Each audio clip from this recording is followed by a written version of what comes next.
Well, good evening and welcome to Circus Historical Society Circus History Live from Monte Carlo. I'm Bruce Hawley, President of CHS, and tonight your host is none other than Chris Berry, Vice President of the Circus Historical Society. Chris, take it. We are in Monte Carlo, playground of the rich. Except for us. Playground of the rich, jet setters home, and since 1974, home of the Monte-Carlo Circus Festival. And tonight was opening night for the Circus Festival. So we like to say circus is back. So I hope that over the next hour or so, you'll join us in celebrating. Cheers. Cheers. Cheers. Cheers. So just a little bit about the Monte Carlo Circus Festival. Some of you already know this, but it was actually started in 1974 by Prince Rainier III of Monaco. It was really designed to promote and recognize circus performers who are at the pinnacle of their profession. Initially, it was held in Monte Carlo. Now it's moved over to a district where there's a permanent tent that has been built. And during the festival, really circus acts from around the world are performed for paying audiences, presented to a jury of circus professionals, specialists and journalists. It takes place over a period of days. Wayne McCary, who is the vice president actually of the Circus Federation, is with us, and also a member of the Circus Historical Society Board of Directors. Wayne, tell us a little bit about the operation itself, how it works, and why it's been done. I know there were a couple of years during COVID when we did not have. Yeah, it's great to be back here this year, Chris. And of course, it was great to have your presentation today on preserving posters mainly, and also a little pitch for CHS. The idea of the Federation was to bring together members from around the world. We have membership in Australia, Japan, the countries of the European Union, of course, the United States and Canada, and just recently, and the alliance from South America. I believe 8 countries in South America have joined. And part of the original motivation for it was not only to bring people together, but how could our organization, uniting representatives from all these countries, put a spotlight on circus and try to promote circus as an art form. We felt that was a very important thing. And along the way, recently, about a year, right before COVID set in, the Federation took on the responsibility of developing an alliance for circus schools. As you know, circus schools are becoming a very good feeding ground for future talent. And even for those people who participate, many of them may not seek professional jobs in the circus, but hopefully they have a respect and an affinity for circus in years to come. Wow, and the performance that we saw tonight, just the first of several that we'll see.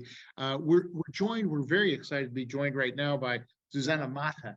Zsuzsanna, congratulations. Zsuzsanna is the executive director of the Federation. You've been doing this for a long time. So tell us a little bit about what it's like to be back, and here's to you.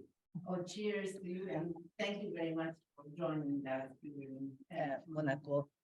It's such a wonderful feeling being back again. So it was 3 years ago when we had our last festival and last meetings, and that was the last opportunity when we could meet our friends, members, and fans of circus. And actually, these almost 3 years proved us clearly that without human contact, without meeting each other, it's not possible to work. Right. You know, and also I think that we've seen around the world, the return of circus has brought the return of enormous crowds to come to performances all over the world. Now, this is an international organization that gets together. You've got people here from all over the world. How do you choose those acts that come here? Well, there are different ways of choosing the acts. The acts can apply, so they can send a video and the application. We have 3-4 collaborators who are traveling during the year around the world, and they participate festivals, and they are following the new programs in circuses. And wherever they see something interesting, which could be up to the level which the princess can accept here for the festival, so they invite those acts. And then there's an international jury. I know that we've got from the United States, a member of the Vasquez family. I know Buglione is represented from France, even a judge from Ethiopia this year. This is first time ever that Africa represents itself. And it's very important because I'm so happy to say that in Africa, the circus is getting really, really popular. And this is a great occasion for the young people to show their capability and to go out from the country. So Ethiopia is one of those countries, and it's very important too that Zsuzsanna, who is the member of the jury, she is realizing a wonderful dream, and they are building a permanent circus center, school, and performance space as well. So that's the reason she's here, and also there are circus festivals now in of course in South Africa. It's the circus was always popular, and it's important. But countries like Ivory Coast, they are now starting to organize on a yearly basis small festivals. So the circus is popular. You know, we talk about, this is the Circus Historical Society, but history, of course, is made every day. And when you look back on the fact that, you know, this is the 45th time that the circus fans and acts have gotten together in Monte Carlo, it's really interesting to kind of look back at some of those great acts that have been there. Of course, in the United States, we think of people such as the Flying Gaonas, who won a Golden Clown, or when Dolly Jacobs was here, and Bellowknock, and some of the other great acts, but they come from all over the world. They come here, they rehearse together. Tell us a little bit about how that works. So they arrive 6-7 days before, and so then the rehearsals start. And actually, this case, this year, it's a little bit different because the artist has one more day for rehearsal, as the show starts only today. Normally, in the past, the premiere was Thursday evening. So this is a very, let's say, interesting procedure, because the acts, they send beforehand the music. So the music is already prepared by the orchestra. Like live, yes, live band. So what they have to create here, this is mainly the sound setting and the light. And the lights are spectacular. The light is spectacular. The light is absolutely professional because this is for television. The festival's official partner is Telmondis, who makes a very nice program out of the festival. And so they try to do their best. You know, let's talk about the television aspect of this. For many years, the Monte Carlo Circus Festival was broadcast on commercial television in the United States. It's not any longer. The program, though, is televised. People who are, we have an audience from around the world, but people who might be listening or joining us today from the United States, at what point will they have the opportunity to see tonight's program? Is it put up on YouTube or something like that? No, or is no, it won't be on YouTube because Telmondis has the rights. Yes. Depends which TV channel buys the Yes. program. And of course, these rights after a couple of years, they are free to use the recording. So probably, well, I cannot tell you because I cannot even tell you here in Europe, in other countries, when it will be broadcasted. I will tell you this, there were a number of people who were using their iPhones to at least catch glimpses of little acts. And so if you are on the internet, and you are because you are here with us today, hopefully you're a member of the Circus Historical Society Facebook group. And we will have some of those clips from some of those wonderful acts posted on the Circus Historical Society Facebook group. And I think that Anya Norris, who is kind of watching out for us with this production, has put up the link. It's facebook.com. And you just look for Circus Historical Society. And we actually got a couple of those things up right now. So Wayne, tell us a little bit about your experience, obviously working with Zsuzsanna, but also on the board and what you do really to support circus today. Of course, working with Zsuzsanna is always a pleasure, and she carries on the real work of the Federation 365 days a year. And the board meets in Monaco, which is required by the bylaws here in Monaco, once a year in conjunction with the festival. And the festival, I wanted to point out that this year the festival is a little bit different, Bruce, than years past, in that it's the first time in my recollection that Russia is not a participant. And that is because obviously of world events. And also China is typically has some big troops here for the show.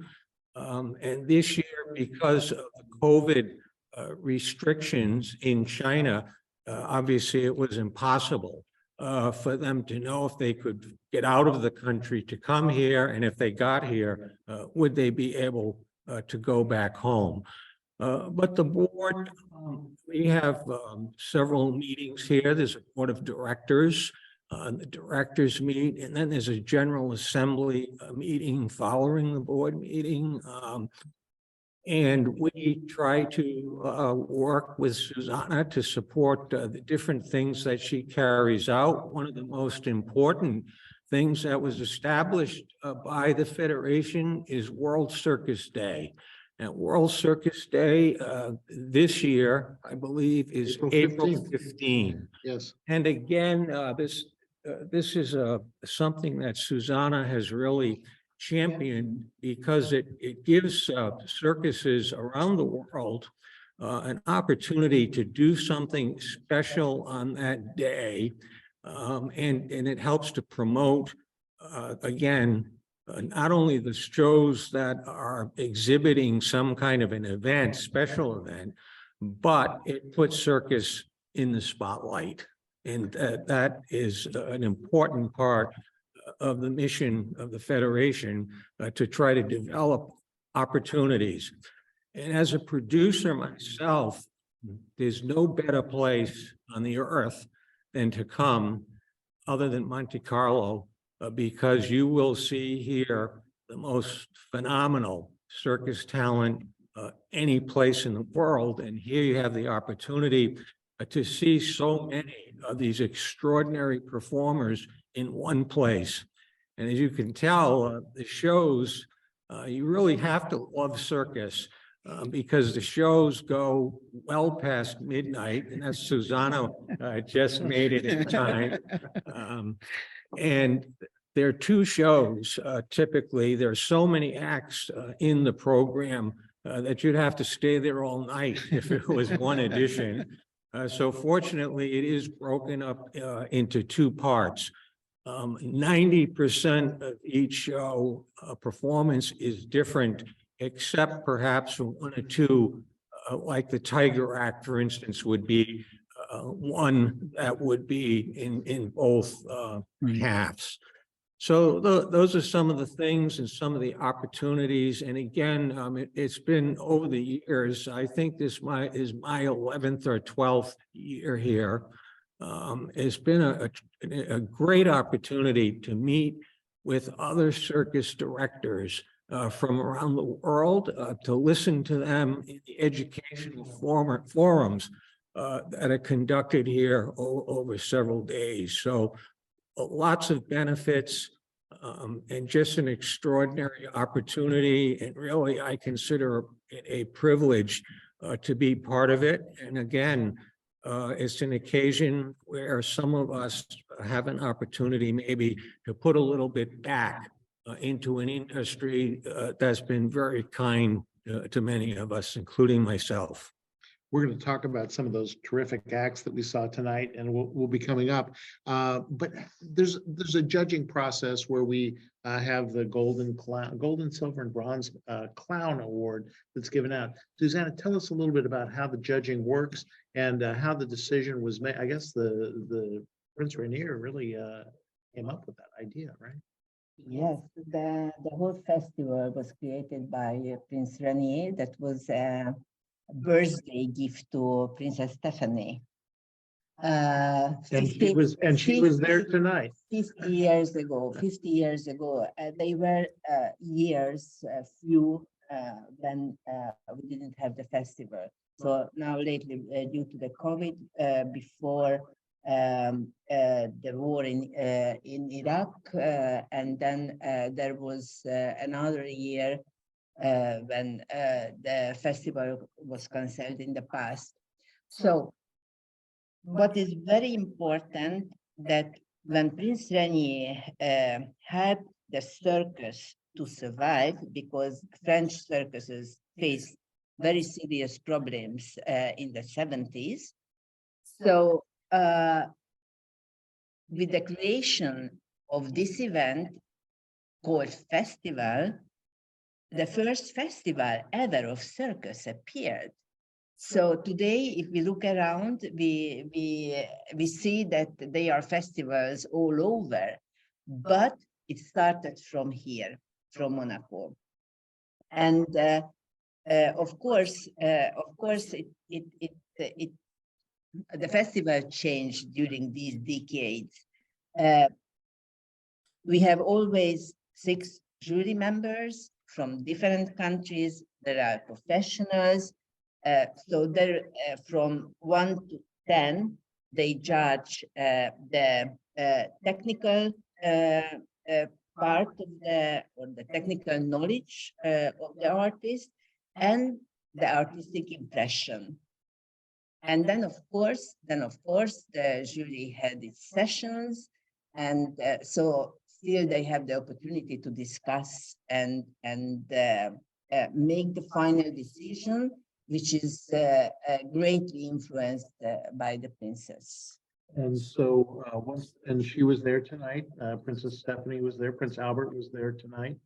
Prince Albert is always coming for the premiere. Sunday morning, when they have the short show, for sure that he will be back with the children. And I have to say that Princess Stephanie, starting from the moment to choose the acts for the festival, from the moment the artists arrive, she is here 12 hours, Yeah. and she follows the rehearsals, and she is absolutely up to date with everything which happens in the circus. Fabulous. Yes, it's fabulous. So I think it's one of her passion, and she really loves circus. Yes, she does. We all do. Everyone who's on this call. This is Circus History Live, our monthly presentation by the Circus Historical Society. If you are already a member, you know the benefits that you get: Bandwagon Magazine, which is quarterly, our convention, and so forth. If you're not a member, I urge you to go to circushistory.org. You'll find out more about the organization and how you can join it also. Bruce Hawley is the president of the Circus Historical Society. Bruce, tell us a little bit about your experience. You've been coming here I know for a number of years now also. No, thank you. Yeah, I started coming here in 2013 or 14. At the time, we were trying to build support for the Worldwide Circus Summit, which took place in 2015. And since it was a worldwide event, we wanted to make sure that we spoke with folks, particularly here in Europe, and we did get tremendous support from everyone here. It was a great experience to come. I've come with Wayne. Wayne, as we said earlier, is Vice President of the Federation Mondiale Du Cirque and has a huge role to play here. And I've been honored to get to know Zsuzsanna and many of the other folks who are here, but it's a wonderful experience to watch.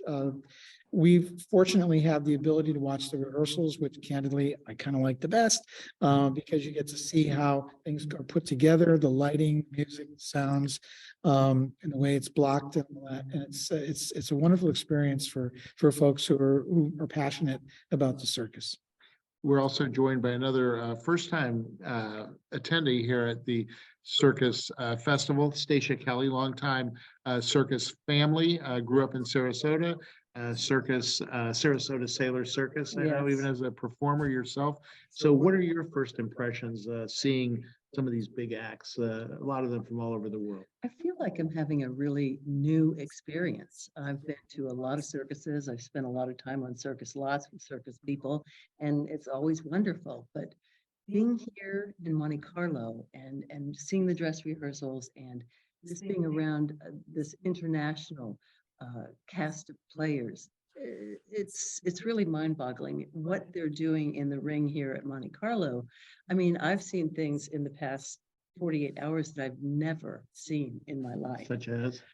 Well, there was a contortionist that just blew my mind. I mean, I've seen contortionists. I've seen them get in and out of little cars, but first of all, she was in a costume that was practically invisible, but you saw her gorgeous body, and then she bended like a rubber band in so many different directions. She moved, and the lighting was so exquisite. She would move in a way, and you're like, wait a minute, which part is that? What is that? And what is it? Exquisite.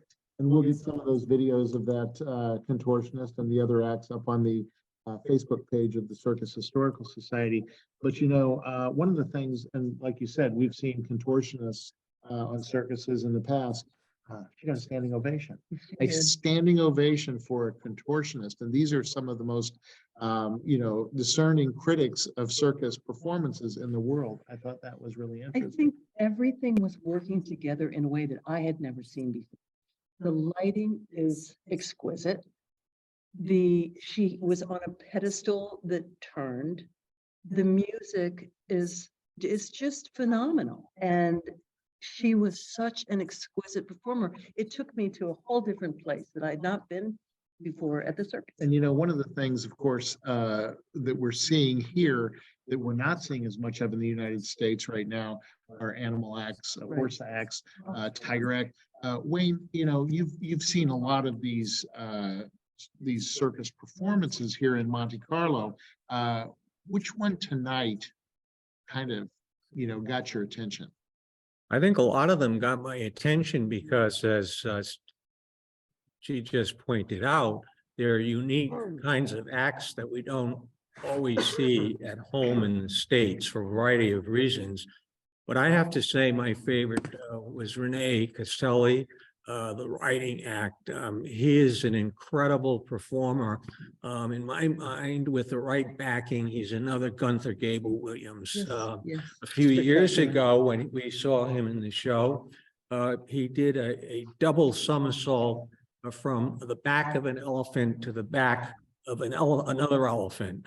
And tonight, he got a standing ovation. But the tricks that he and his partners do on horseback is just something, unfortunately, that we don't have available to us at home. I did want to mention too, somebody asked me, we know you're the vice president, but who's the president of the Federation? And of course, the princess is the honorary president, but Mr. Urs Pils is the president. And he's also the director of the production and the performance. So somebody said to me yesterday, they said, you know, Wayne, you've been the vice president for 12 years. Can't you get yourself elected president? I said, well, unfortunately, I can't run for the presidency because, again, the presidency has to be held here in Monaco. But in the absence, because Mr. Pills, of course, is tied up 24/7 producing the show, Zsuzsanna makes me the temporary president for our meeting. So that's the reason for that. But I do miss some of the big troupe acts this year. And I've already explained why they were not able to have them. But nonetheless, I think they've done a remarkable job of assembling outstanding, incredible talent. And I didn't see, even though the show ran in beyond midnight tonight, I don't think I saw a single person leave their seat before the end of the performance. 4.5 hour performance. I want to talk a little bit about Rene Caselli Jr. He's a name that is not known really in the United States, not even among circus fans necessarily, but he is a name that's known in Europe. Tell us a little bit about the fact that you compared him to Gunther Gable-Williams earlier, but he's so much more than a circus performer, isn't he, Zsuzsanna? Yes, he's, first of all, the Caselli family is a very well-known circus family because they had an elephant act, the parents. And the children, Marilou and René, they started their circus career very early. I think that they were not more than 4 years old when they were already in the ring. And both, they are extremely talented, and they already participated in Monaco, not once. Marilou gained or received already a gold crown with the pas de deux on horseback, and they both participated in the New Generation Festival, which is for younger people, so for artists who just start their career and they're still really young. And René is extraordinary because he's an artist. Mainly, he's a circus artist, but he looks the art as a much wider space for him to be well known. And he participated in different competitions. The Ninja Warriors is the #1, which gave through the television popularity. Then the second competition was Dancing with Stars. She was again the winner. So in Germany, everybody is crazy about him, and few people know that he is a circus performer. So I'm showing the picture to the audience at home right now. So this is Rene Jr. in the center here. Yes, in the middle. So left, his sister Marilou. Yes, and on the right is his partner. And we will also, actually, we do already have some clips from tonight's performance up on our Facebook page. So I urge you to take a look at that and see some of this extraordinary act, which combines not only unbelievable horsemanship, tremendous dancing, and acrobatics that you cannot imagine would possibly be on horseback. And it's just amazing. I know, Bruce, you were sitting over in an area kind of near where there were a number of producers, and talent scouts and things like that. What was the reaction over there? It was, Renee Caselli got not one, but two standing ovations. And, I think you said Kenneth is here, I guess. Yeah. Yeah, Kenneth Feld is here, Yeah. and he was sitting to my right, and Kenneth was one of the first to stand up. It was a phenomenal performance, and while I have the mic, I just want to add one little piece too that we touched on a little bit. Because of the Russian situation, we've been blessed with so many Ukrainian performers here today. Yes. And one of the big acrobatic dance troupes was the bingo troupe, but there were many other performers as well. And Zsuzsanna maybe could elaborate a little bit about some of the work of the Federation in helping the Ukrainian circus performers all over the world. We heard from Jasmine Strega earlier, and if you could elaborate on that a little bit, I think people would be interested to hear that too. Yes, for us, it was very important to give a helping hand, especially for those artists with animals who had to stay in Kiev and in other cities in Ukraine. So the Federation, through special connections, because it wasn't easy, gave a huge donation to those artists to make them, to enable them to feed the animals and exist. On the other hand, as lots of students and artists left Ukraine, so we had to help those people who just all of a sudden happened to be without home, especially students under ages 13, 14 years old, absolutely difficult situation.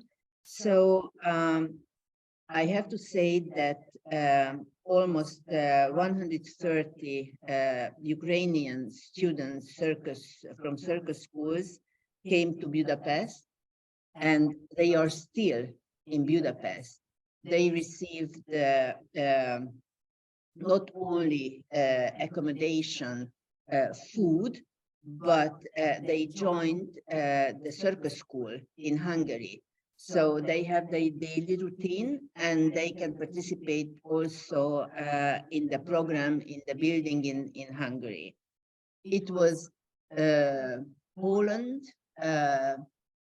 Czechia, Prague, and Berlin, who also received lots of circus artists and male students from Ukraine. So because the financing those kids, it's not easy. Through the Global Alliance of Circus Schools, we tried to create a line of funding for them, and our colleague director Jasmine Strega, with the director of the Kiev Circus School, Nina Ayala, they made to collect very substantial amount of money for the daily maintenance of those kids being in abroad. So, really, what you have done for the What did I say? circus community, Ukrainian children in the United States. noble Well, effort. I think all of us applaud, what is being done, and, especially the fact that we're able to bring these people here. Yeah. For example, last year for World Circus Day, Monaco offered the possibility to invite 35 students, Ukrainian students from Budapest, to make a show here in Monaco, in the Princess Grace Theater. It was exactly the weekend of Easter. So they had 4 shows for World Circus Day. This show was of high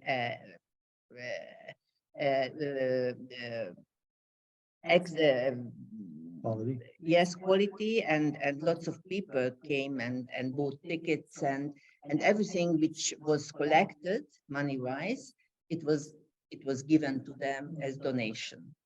Interesting. Well, I want to talk a little bit about the competition itself. Yes. We talked about the jury. It's made up of people who have an interest and really understanding of the skills that are required for circus. But now you give the awards. How is that determined? What are the awards, and when will they be given? So the awards will be given during after the gala show on Tuesday. The announcement of the winner will take place Sunday evening when the jury finishes its work. It changes the number of clowns which are given to the artists each year, a little bit depending on how many extraordinary acts took place in the competition. So I'm gonna stop you for just a moment. So for those who might not know, the clown is like the Oscar, basically. Exactly. So a golden clown, a silver clown. Having trouble hearing? Okay, you're having trouble hearing it. Not exactly certain why. But the question that I had was, explain what a clown is. When it comes to. yes, this is the gold medal. The gold clown is the gold medal. Yes, it's a statue. It's a statue. Yes.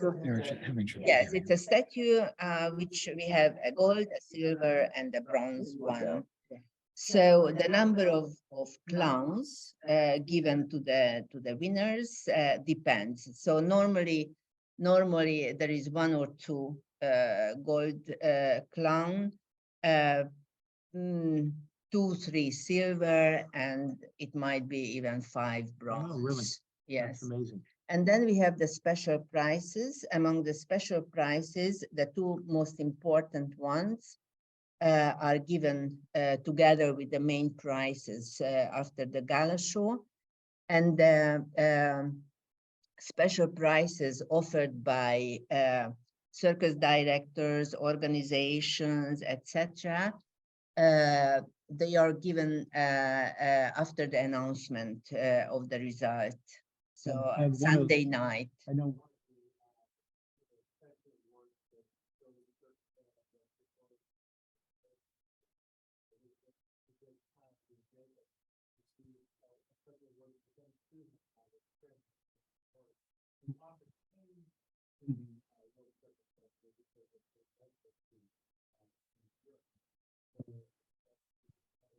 Yes, yes. So, Bruce.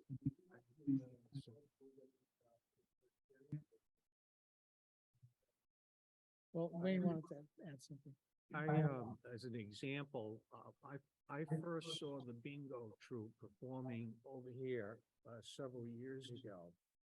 And now, one of the best, very best circuses in North America, the Vasquez Show and their new Flip Circus, both of those shows feature bingo troops. So, that's one example.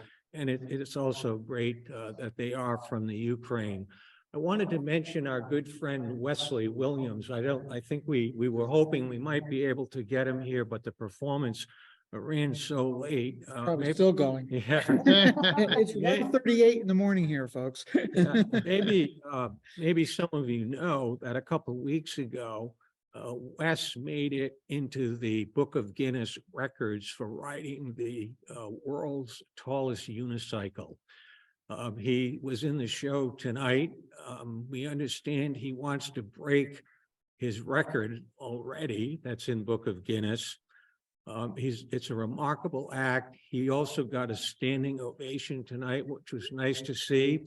Wes came out of Circus Smirkus, which many of you hopefully have seen that show. That is a circus training school, but a circus, of course, that actually travels on the road. And it's just terrific to see a young man like Wes come out of that environment, embrace the business. And I can tell you, because he has worked for me at home, he's a tremendously personable guy, and I think he's got a very brilliant future ahead of him. No matter what he does, does, he's just and got to stay safe. It's a little bit scary watching him almost at the top of the tent. Let me add, and as Wayne said, it was a spectacular performance. He got a standing ovation immediately after his performance. He is a showman. He adds so much grace and style to his acts, and I think this is what's so important about the circus, and we see it here, is it is an art form. The choreography, the music, the lighting, the dance, pointing of the toes, the basics, make this an art. And you can tell by watching performers at this level do all of those things. And why does it look so beautiful? And he absolutely did a great job. He carried the American flag in the opening parade. They have a little ceremony on the first night, and the princess and prince are here, and the palace band is here, and they play their song for their, I call it the traveling music, when they come into the tent. And they had a parade of flags, and Wesley carried the US flag. But he is representing us, the United States, very well. And as Wayne said, he's very well liked in the industry. He's humble, and he's a great performer. And he's only 26. His record, by the way, is 31.5 feet on that unicycle. And I think he was trying to go for 33 Here tonight yes. here. Yeah, So he did. he was at the He did- top. he He did. did it. He did it. So he broke his own record, which he set in December. So it's only been a month ago. So that the he- the photograph that's on your screen right now is a picture actually that I took of him on that unicycle here at the World Circus Festival in Monaco. And as you can see, I mean, he is at the top of the building right now. You may have actually seen Wesley also performing at Circus World Museum, where he was a part of the program there for a couple of years. Really, as you said, really a great talent, and has taken unicycling to a new level, right, Bruce? Right, he is. And let me just add, that's very well said. One little piece here, and many of you know this, he had a horrible accident not that long ago. He fell and he got hurt. And being a trooper, while he was rehabilitating himself, he put together a dog act. And he started traveling again with his dogs until he got himself ready to come back on. So in the true show must go on tradition, he certainly is carrying that on. He's great training, of course, with Circus Marcus. But it's great to see a young talent. I believe he's 26. So he's doing great, and it's nice to see that generation carrying on. You know, you talk about kind of unusual acts. I'm putting up a photograph right now of an act, a bird act. You don't see Parrots. bird acts very often. And this particular woman, her name is Alicia Cusade, or Cusade, I guess. She had an act with parrots. She had a group of about eight parrots, I guess, and maybe there was a cockatiel in there also. But the way that they flew around the circus tent, coming back to her, the only thing that was missing was them talking about it, I think. But to see a parrot act like this is really something that was totally new. Stasia? Bring the audience in because they come so close to the heads, and they went in a circular pattern around the tent, and you're like almost waiting for them to come. And she was so elegant. Her costume Yeah. mirrored the birds, feathers, just the elegance. Let me just add, Stacia, unfortunately, you were too far from the microphone, but what Stacia was just saying was how beautiful her act was, and her costume blended in with everything. And I noticed the same thing you just said, Stacia. When the birds were flying, I was sitting in row N, so I was near the top. They were right over my head, and you could feel the wind as they went by. They're very large birds. And it was interesting, there were 6 or 7 of them flying around the tent at the same time.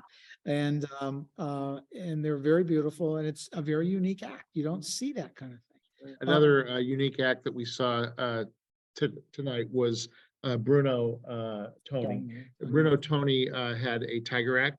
I think he had 9 tigers in that act.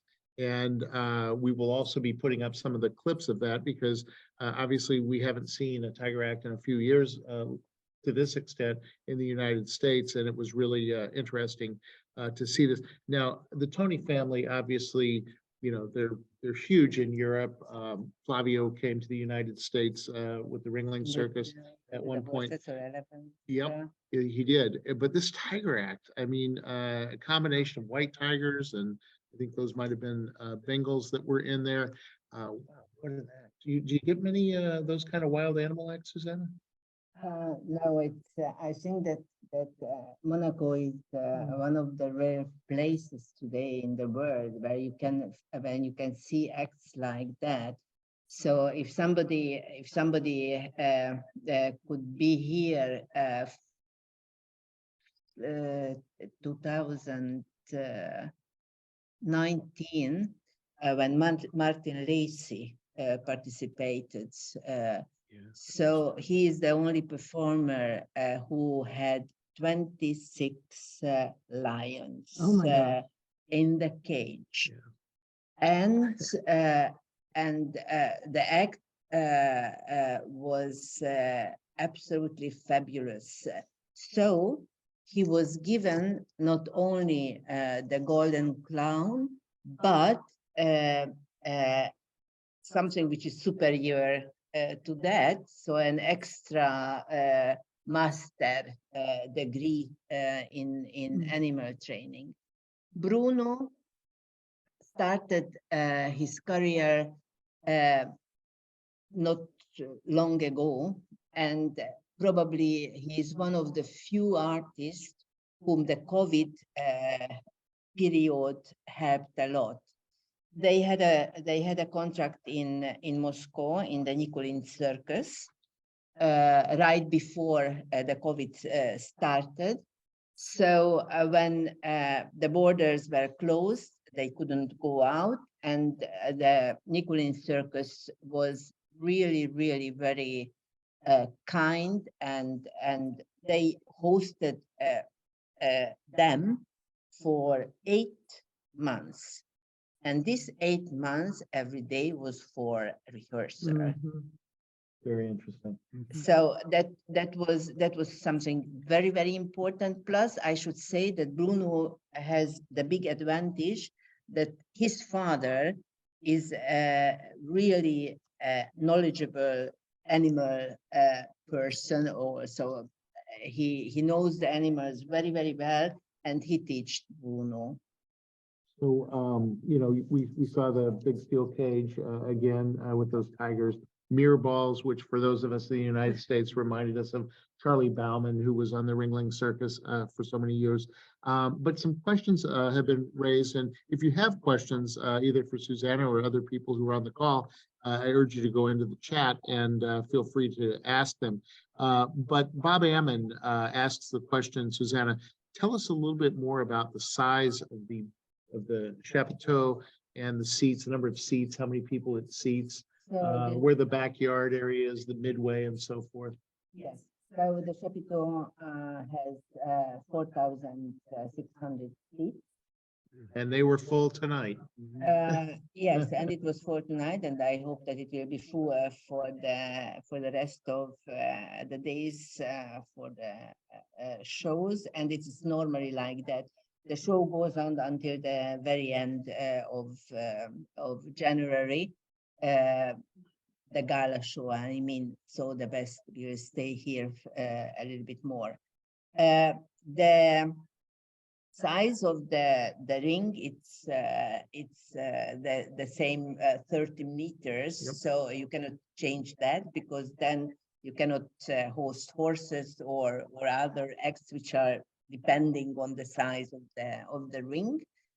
Good question. I cannot tell you exactly how high is the chapiteau, but you can have whatever kind of act area. I mean, because it's really high enough.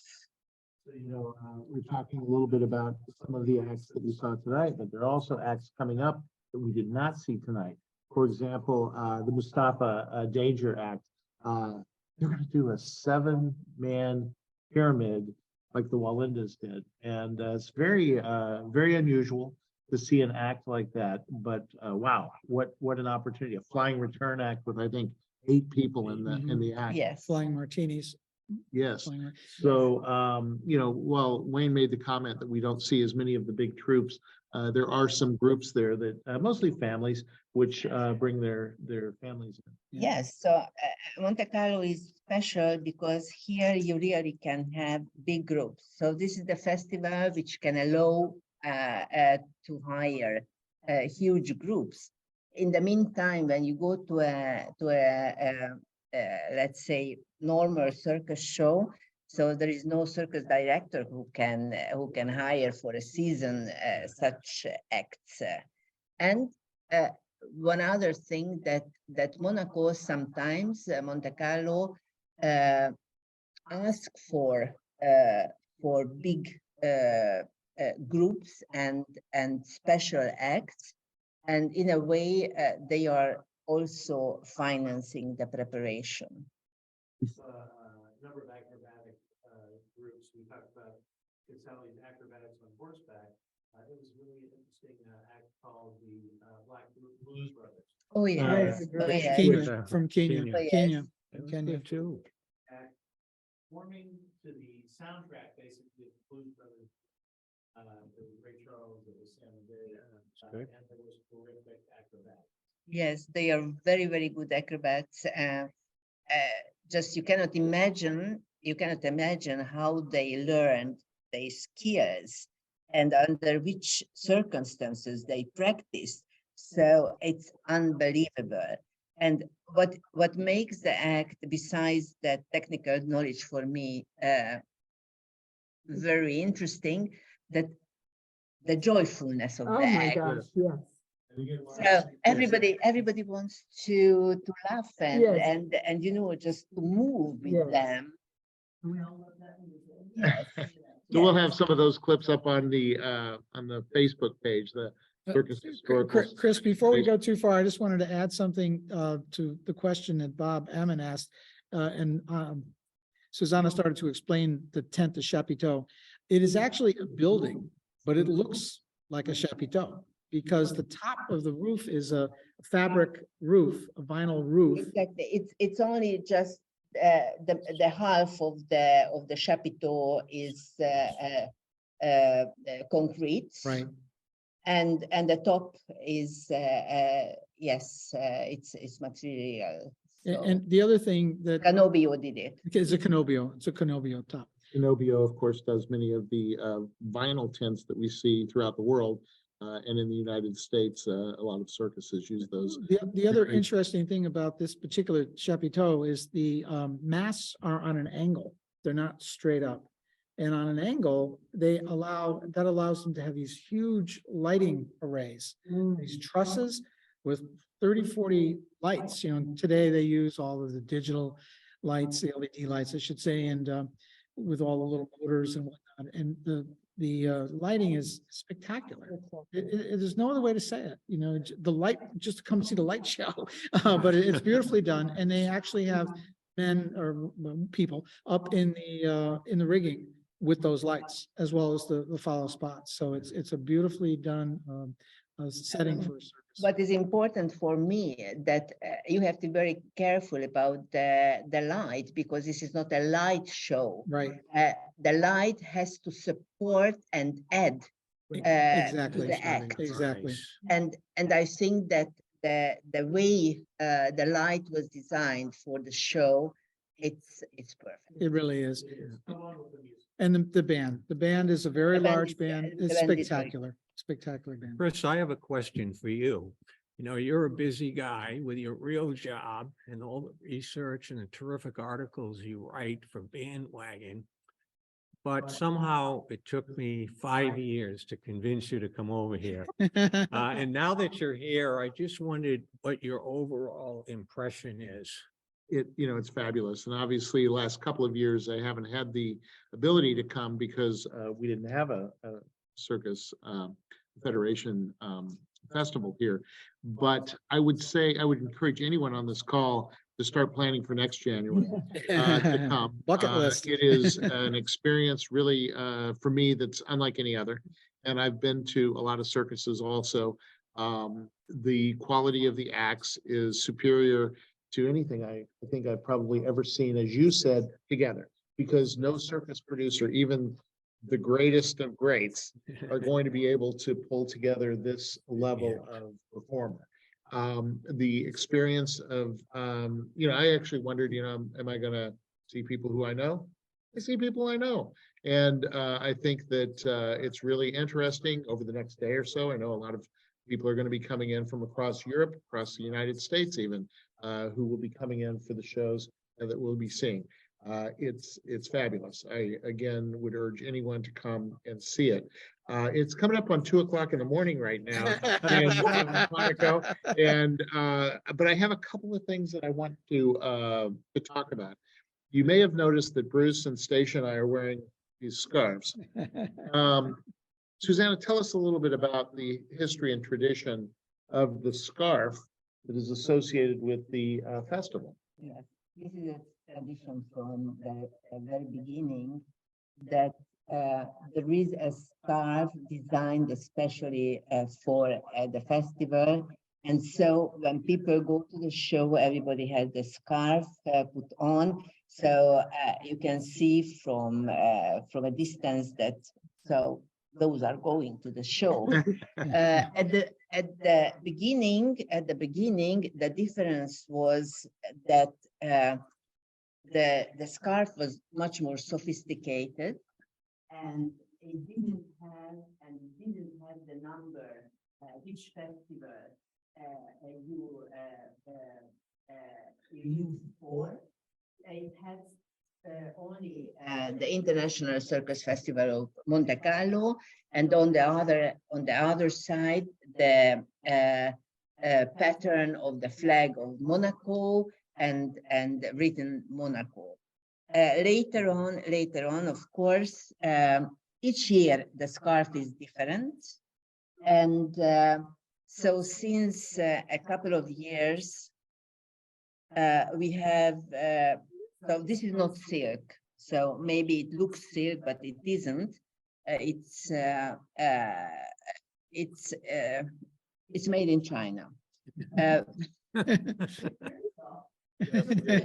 yeah, It's warm. It's cold over here. It's cold over here. So it's affordable for everybody. So you go to the kiosk next to the chapiteau, and you can buy your scarf, your program, your Jacket, your t-shirts, your jackets, your everything. And so you feel like one of the performers of the festival.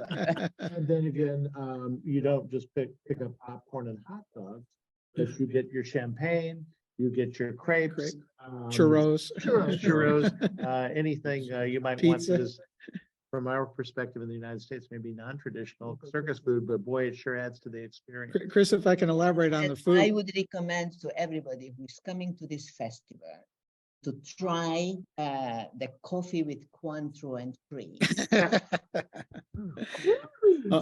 Bruce, a closing comment? Well, just one thing on the food. This kind of follows on what someone asked about the logistics here. The performers stay in, I think, the Columbus Hotel primarily. Is that right? Yes. And behind the Columbus mostly- Hotel, the Circus Corona has their cookhouse. So there's a wagon from Circus Corona with a tent set up, and the cast and crew eat over there. So there's a community, if you will, of the circus performers and crew staying in the same place, which is very nice as We'll well. have Yes. some of those pictures of that backyard area, including the cookhouse, the Circus Corona cookhouse, up on our Facebook page, the Circus Historical Society Facebook page. Final note, Zsuzsanna Mata. So I'm extremely happy that you are here.